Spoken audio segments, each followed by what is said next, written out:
What's up, everybody? Welcome back to the Wildcats and Then Some podcast. I'm your host, Deshaun. Now, I know it's been a while since I last recorded. I last recorded in June. Yeah, it's been a long time, but I promise I'm back. Now, June, I had a lot going on. Nothing bad, but I had a lot going on, so I decided I'd just take a break. I had, well, I celebrated my wedding anniversary in June. Yeah, I've been married for 5 years now. Altogether, me and my wife, we've been together for 15 years. So, yeah, I had to celebrate that, celebrate with my lady. We went out of town. We just went to Nashville, but I mean, Nashville's still nice, but we had a good time in Nashville. I just want to say to all the fellas, ladies out there, if you're listening to, if you have somebody good in your life, be sure to hold on to them because a good man or woman is hard to find. Now, I'm not Dr. Phil. I'm not the love guru or nothing like that. But all relationships are different. You're gonna have your good days. You're gonna have your bad days. Every day is not gonna be sunshine and rainbows. But as long as y'all work things out, communicate and understand, everything will be all right. Like I said, I've been married for 5 years altogether. Me and my wife, we've been together for 15 altogether, but we've been married for the last 5. So, again, if you have somebody good in your life, hold on to them. June was also a big month for me because I celebrated Father's Day for the first time. 4 months ago, me and my wife we had our son. His name's Armani. He's 4 months old now. He's like everyone says he looks like me. Um, he's the most adorable little baby I've ever seen. Now I'm not just saying that because he's my son, but he really is adorable. Like if y'all could see Armani, you would say the same thing. Like he's the most adorable thing you ever seen. I mean, he would have been baby pageants. That's how adorable my little man Armani is, and it's I gotta say, being a dad is it's a blessing. Yes, it's not the easiest job in the world. It's not the hardest job in the world either, but you do right by your wife, you do right by your kid, everything will work out for the better. You know, Armani, I can't wait to see what he's like when he gets older. I want him to stay little. You know what I mean? I'm sure some of you parents out there can relate. I want him to stay little for as long as possible, but I also want him to grow up. It's too bad he can't be both. Because I love the little man. Can't wait to see what kind of man he will eventually grow up to be. So y'all, welcome again to the Wildcats and Then Some podcast. There's not a whole lot of new news going on in the world of Kentucky sports. John Calipari, he offered a scholarship to Reed Shepherd, the three-star player from the state of Kentucky. Now, I'm pretty sure y'all familiar with Reed Shepherd. He's the son of Jeff Shepherd, former Kentucky basketball great, not former, still national champion. Once you win a national championship, it's nobody can take it away from you. But yeah, Jeff Shepherd, former Kentucky great, national champion. His son Reed Shepherd just got an offer from Kentucky. Now, me personally, I would like to see him come to Kentucky, but I don't know. From what I'm hearing, I think Virginia is the favorite to land Reed Shepherd, which, if that does happen, I'll be okay with it. It's as long as Reed doesn't go to one of our rival schools, like Louisville or like Duke, then I'll be happy for him. Well, okay, who am I kidding? I'll still be happy for him if he goes to Louisville, but I'm gonna root against him. It is what it is. That's all I'm saying. Hopefully he'll come to Kentucky. And the one thing that he's great at is shooting. That is one thing that our team needs is shooting. It seems like every year when we fall short, shooting is what kills us. So yeah, Calipari. I don't care if he's a three-star player. Recruit as many shooters as you can. My only thing is, the UK fan of me wants Reed Shepherd to come to Kentucky, but I also want him to go somewhere where he's going to be able to do his best and show what he's made of. If it's not Kentucky, then he don't need to come to Kentucky because I don't want him to come to Kentucky just to sit on the bench. You know what I mean? I don't want him to come to Kentucky if Calipari's going to treat him like Dante Allen. Give him a few minutes of playing time, and if Dante doesn't do so well, he yanks him out for the rest of the game. I don't want that to happen to Reed. So, if Kentucky's not the best fit for Reed, then hopefully he'll go somewhere where he can succeed. Um, in other college basketball news, Coach K, if you haven't heard already, Coach K has announced that the 2020-21 season will be his last year at Duke. And I gotta say, thank goodness, because I'm tired of Duke. They're always good. I mean, they need to. I mean, all my life, I've never seen Duke suck. I've been alive for, well, I'm about to be 32 next month. So, in my 32 years of existence, I've never seen Duke have a bad year. I've never seen Duke play in the NIT. I've never seen them have a season where they only win like 10 games. So, this, I mean, yeah, the Kentucky Duke rivalry is a good one, even though we don't play each other all the time. But I just want to see Duke have some bad years because they're always good. And Duke, well, Coach K has named John Shire as his successor. Shire, yeah, I remember him. I remember him vividly. He was one of Coach K's players. He was a good shooter, sneaky athletic, pretty good player. I thought he was gonna make it to the NBA, but I guess his health was the reason why he didn't. But yeah, it'll be interesting to see if John Shire can keep Duke afloat.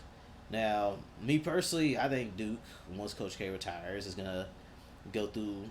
They'll probably go through a few rough years, I think, because I mean John Shire is new. I mean I know he's been an assistant coach, but he doesn't have experience as a head coach. I mean that doesn't. I mean who knows? Maybe I'm wrong. Maybe he'll jump right in and Duke will be great. I don't know, but this is Coach K's last year at Duke.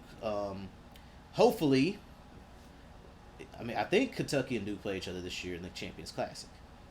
So if we do, hopefully we can beat Coach K one last time before he retires, because we got to avenge that loss from 3 years ago when we had Tyler Hero and Keldon Johnson and PJ and Duke beat our ass by 30. We got to revenge. We got to get revenge for that. So if we do play Duke this year, we got to beat them. Preferably we manhandle them, beat them like 20, 30 points. But as long as we beat Duke one last time before Coach K retires, I'll be happy. Roy Williams also retired. If I knew that Roy Williams was going to retire at the end of the season, I would have hoped that Kentucky. I would have wanted Kentucky to win, so we could have sent Roy Williams out with an L. But shit happens. I mean, North Carolina beat us. We had a bad year last year. Now, like I said, Roy Williams is gone.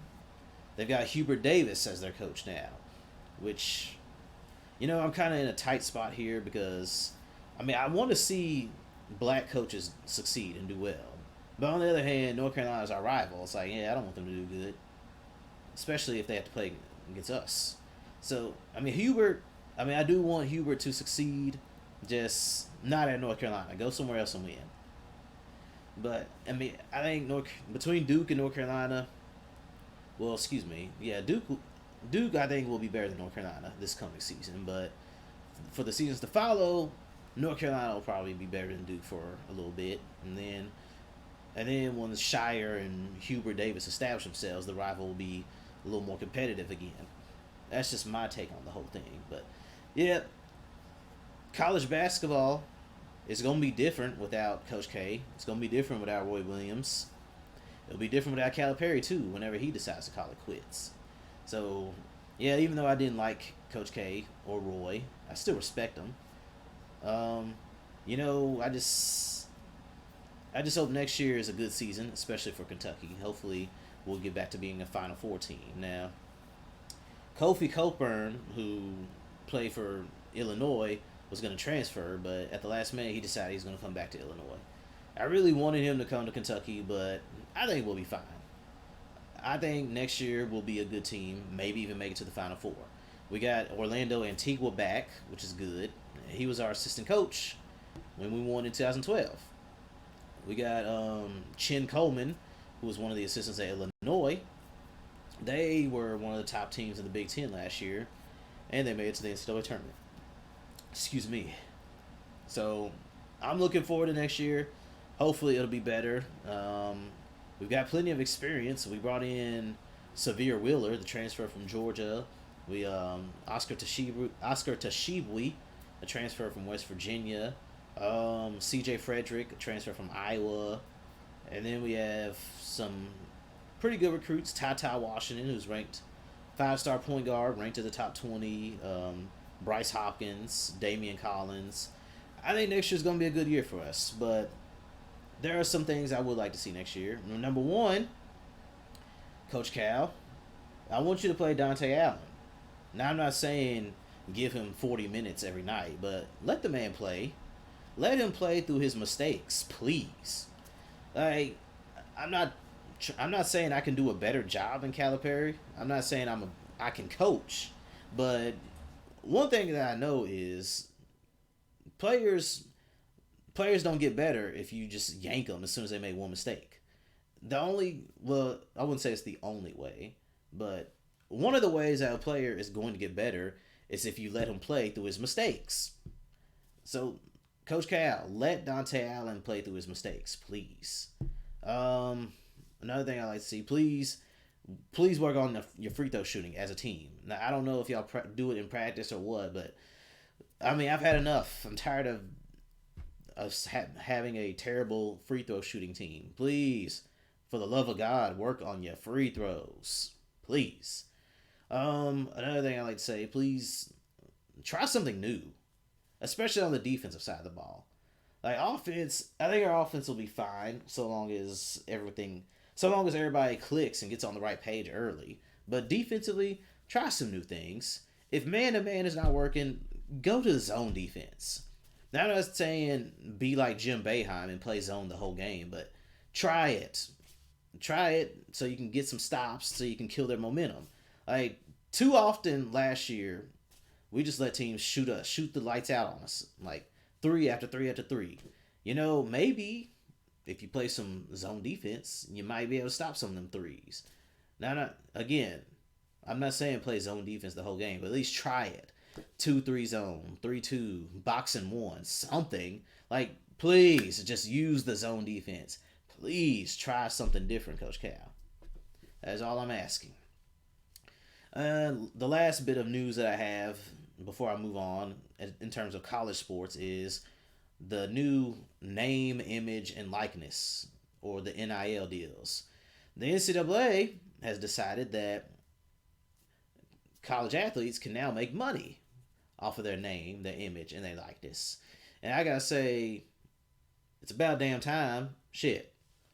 These college athletes deserve to get paid. And I'm not saying pay them $1 million a year like they're professional athletes, but they deserve something. Like the NCAA, all these institutions that partner with the NCAA, they make millions of dollars off these kids. Hell, maybe even billions. But what do the kids get in return? Oh, I guess a free T-shirt, free gear. I mean, yeah, they get their school paid for, but that ain't enough. They gotta live. They gotta eat. They're 18, 20 years old. They want to go out and have fun. I mean, I was a college student once. I remember my college days. It was a lot of fun. I graduated from Kentucky in 2012, the year we won the national championship.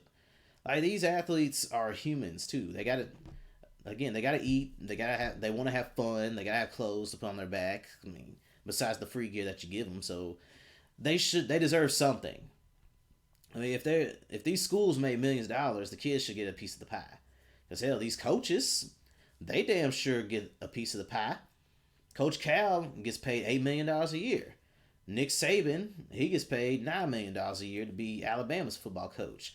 Dabo Sweeney, Coach K, they all make millions of dollars, and the kids they don't get a piece of the pie, and that's just not fair. Now, I'm not gonna compare them to slaves because I mean it's a lot of people try to say that they're like slaves, but I have to disagree with that. I mean, me personally, I think it's disrespectful to our ancestors to compare amateur athletes to slaves because These players that go and play for Alabama or Kentucky, this is their choice. This is what they want to do. They want to go to college so then they can become pro. Like our ancestors who were slaves, they didn't have a say in the matter. So I'm not going to compare them to slavery, but it is unfair that Anthony Davis and all them were out there busting their butt, all that blood, sweat, and tears, and they didn't get a piece of the pie. Now, yeah, it was probably getting paid under the table, but with these new name, image, and likeness deals, you ain't got to worry about players getting paid under the table because they can get paid. If they want to charge people for autographs, they can do it. I mean, Dante Allen, he got he got a name, image, and likeness deal. He got T-shirts with his face on it. I think he sells them for like $20 maybe. I don't know, but yeah, now he can make some money.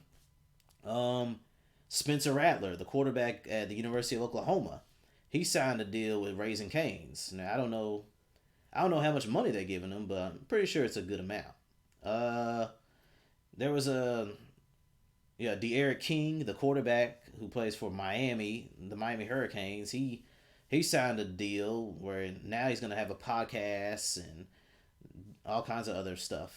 I, I don't know the exact details, but I know he's gonna get paid. And then Master P's son, Hersey Miller, he'll be playing college basketball at Tennessee State University. He signed a $2 million deal with some kind of tech company. Now, of course, he does have to do some things. Like he has to keep his grades up. He has to do some things in the community, but that's some good ass money right there. Shoot, I mean, the way I see it, it's only fair. Simply because the coaches get all this money, so why can't the players get some of the money? And besides, not every athlete, whether you're a tennis player, a golf player, basketball, whatever. Yeah. By the way, this whole name, image, and likeness deal, I should have mentioned it earlier. It isn't just for football and basketball players. I mean, the women's basketball players they can sign deals. Tennis players, golf players, whoever. If you're a college athlete, you can go out there and make you some money. And this is good because hey, I mean, if they don't make it pro, they can at least leave college with some money in their pocket, at least six figures. Yeah, that's a good way to start your adult life. Six figures in your bank account, no student loan debt, no debt period. Shoot, if I was a if I was a college athlete, I'd take big advantage of this. Kentucky, especially, should take advantage of this because Kentucky is the biggest name in college basketball. If I was John Calipari and I'm talking to these recruits, I'd be like, hey, come play for Kentucky. You know, you can get paid now. You can get a name, image, and likeness deal. A lot of people, everybody's gonna see you because Kentucky's the biggest name in college basketball. I mean, who else is gonna give you this kind of exposure? Nobody. So yeah, Kentucky especially should take advantage of this.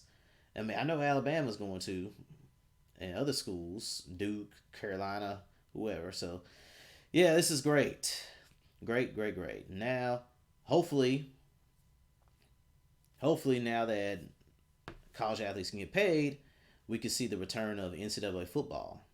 That I ain't gonna lie, I loved NCAA football. I liked it more than Madden. So I really want this game to come back. So hopefully we can have NCAA football back. Hopefully we can get NCAA basketball back too, or the college hoops 2K because I loved them college games. It was awesome how you could build a dynasty and make your do it for over 30 years and turn your school into a powerhouse. I still remember back when I was in high school, I'd play NCAA football and I'd do the career mode where you start off, you got your own little dorm room, and then if you play really good, you get on the front cover of Sports Illustrated. If you play even better, you'll be in the Heisman list and win the Heisman.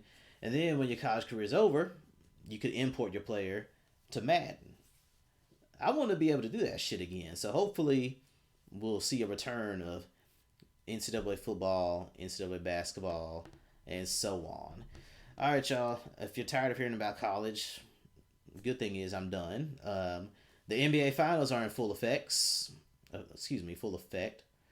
The Bucks defeated the Suns on Saturday to take a 3-2 lead in the finals. Now, since my favorite team is not in it, I mean, I'm not. I mean, I don't have any bias towards either team. Now, hope. I mean, I want the Suns to win for a couple reasons. Number one, I want Chris Paul to win a championship ring. Me personally, I think Chris Paul is. He's still one of the best point guards in the game, even though he's 36 years old. I personally think he's one of the top five point guards of all time.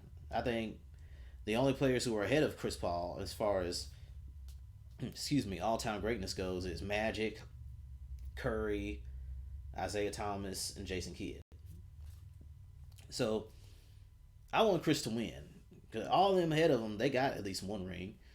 If Chris Paul wins, if Chris Paul and the Suns can win this championship, for me at least, that would elevate Chris Paul to top three point guard all time. Chris, I've been, I mean, I've never been a fan of the Hornets or the Clippers or what any of the other teams that Chris has played for, but I've always been a big fan of Chris Paul.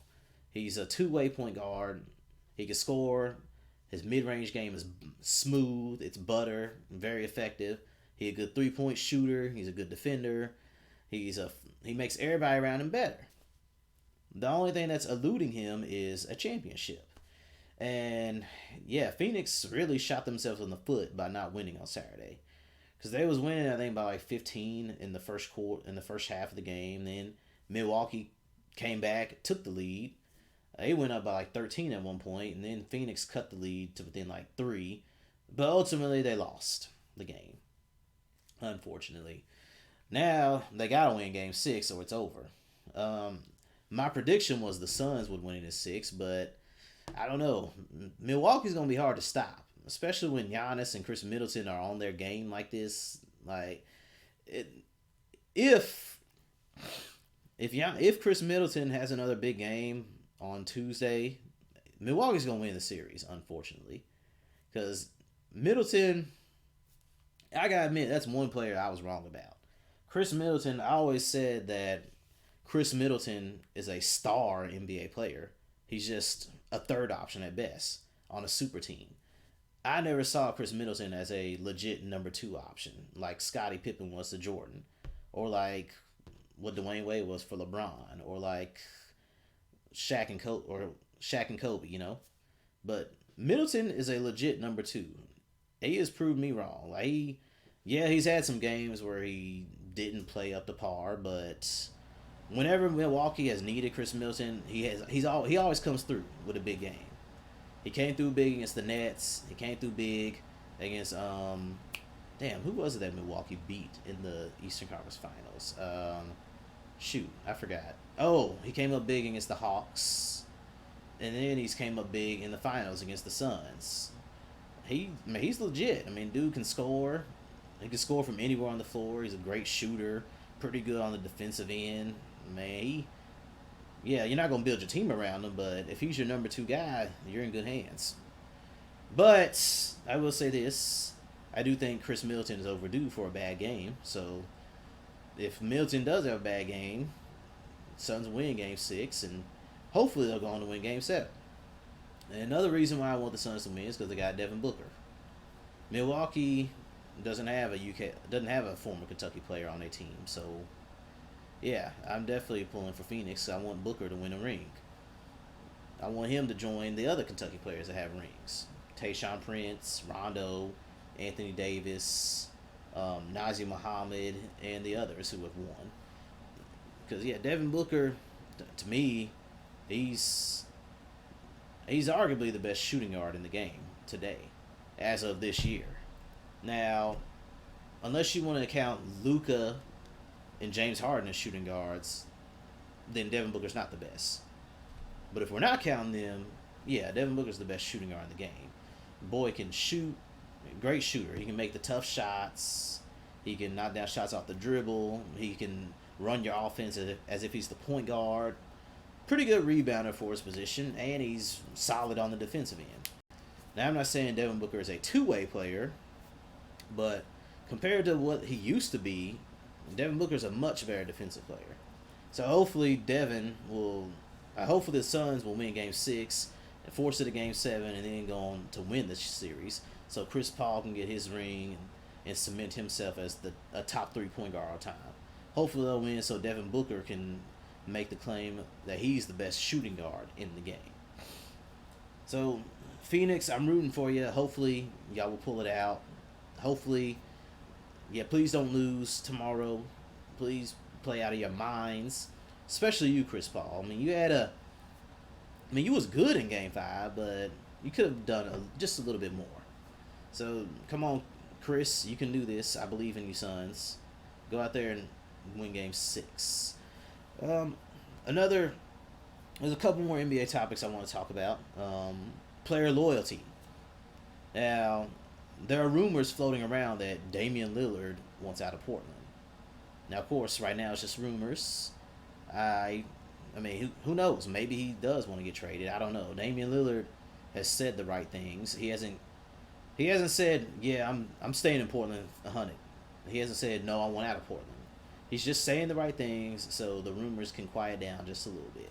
Now, from what I'm hearing, the teams that, now of course this is just a rumor, but the teams that Damian Lillard is most interested in are Miami, LA Lakers, Golden State, or the Knicks. Which, if Damian Lillard was to go to any of those four teams, yeah, he would upgrade their backcourt. Just like that. Now, of those teams, if a trade does happen and he does end up going to one of those teams, Miami probably could put together the best trade package. They got draft picks, they got some good young prospects in Tyler Hero, Duncan Robinson, and Kendrick Nunn, and they got salary cap flexibility. Lakers. Now, if Lillard was to get traded to the Lakers, yeah, Lakers would win the championship next year without question, long as nobody gets hurt. But I just don't think the Lakers have the pieces to give up. I don't think they have any first round draft picks until 2025. Now, I could be wrong about that, but I know they don't have many first round draft picks within these next few years. They don't have any good young prospects. They got Kuzma and Taylor Horton Tucker, but they ain't that good. At least to me, they're not. Kuzma, he's been in the league for 4 years now, and to me, he's just, I don't know what he's good at. He's not a good shooter. He can score, but he's inconsistent. He's not a good defender. He's not a bad one, but he ain't a good one either. I really don't know what Kyle Kuzma does that stands out.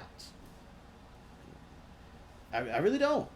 Because, hell, you look at a player like Duncan Robinson from the Heat. He can't do nothing but shoot. But Duncan Robinson is one of the best shooters in the NBA. Kyle Kuzma doesn't have a skill like that. So if I was Portland, I wouldn't want Kyle Kuzma or Schroeder or whatever the Lakers have to offer. Now, Golden State would be, if Golden State added Lillard, yeah, they probably win the championship. But yeah, what I'm getting at is this whole player loyalty narrative. It's stupid. I don't know why the media started this narrative, but it's dumb. Back in the day, yes, players stayed on the same team because they had no fucking choice but to stay on the same team. There was no free agency. So the only way you could leave is if you got traded. That's how Wilt played for 3 different teams in his career. He played for the Warriors, he played for the Lakers, and he played for the Sixers. Yeah, there was no free agency, so again, they had no other choice but to stay on the same team. Now, I'm not saying if free agency existed back then that everybody would have joined forces together, but if the players back then had more freedom, if they had the same freedom that players today have, they would have took advantage of it. And you're lying. You lying if you say otherwise. Really, you are. They would have took advantage of this if they had the opportunity. Now, I'm not saying Reggie Miller would have left the Bull. Excuse me. I'm not saying Reggie Miller would have left the Pacers to go play with Jordan. I'm not saying Dominique Wilkins would have left the Hawks to go play with Jordan. But they would have took advantage of it if they had the opportunity, but they didn't. And that's why they stayed with the same teams. But, me personally, I think this whole loyalty in sports narrative is stupid. Like the only thing you should be loyal to in your life is your family and your friends. Not to a damn job. Seriously, why? I mean, if y'all can answer this question in a logical way that makes sense, hell, maybe I'll agree with you guys that players should be loyal. But I just don't see how anyone can answer this question logically. My question is, how? How, or not how? Why? Why should a player be loyal to a team when that team does not have to return the favor? You see, Portland, if they wanted to, they could trade Damian Lillard to the worst team in the league and not even tell him. And it's just business. If they wanted to, they could cut Damian Lillard, not have to pay them the rest of the money that they owe him. And it'd just be business. But if a player decides, oh, I want to take my future into my own hands, the fans give him shit for it. That don't make no damn sense. Like, really, this whole player loyalty narrative, it didn't start until LeBron joined the Heat because the media wanted to make him out to be a villain. Like, it's stupid. Yeah, you don't have to like the fact that LeBron went to the Heat. You didn't have to like the Decision TV special. But LeBron didn't do nothing wrong by joining the Heat. Hell, he's not the first superstar player to leave a team in his prime and go somewhere else. And he didn't create the super team. Super teams existed well before LeBron James. Hell, Boston, they created a super team when they traded for Pierce, Garnett, and Allen. But nobody cares that they did it. And I don't want to hear that bullshit excuse talking about, but they were old. No, they weren't. Pierce, Garnett, and Allen were 31 when they joined forces. 31 is still your prime years. They still had about 4 or 5 years left in their prime together, and they only won one championship. So don't give me that shit about, Pierce, Garnett, and Allen were old, because they weren't. They were still in their prime. Like, it's just ridiculous, this whole player loyalty narrative. Now, before you say anything, yeah, I wasn't a fan of KD leaving Oklahoma City to go to Golden State. But I don't blame him for leaving. I mean, his goal was to win, and that's what he accomplished by going to Golden State.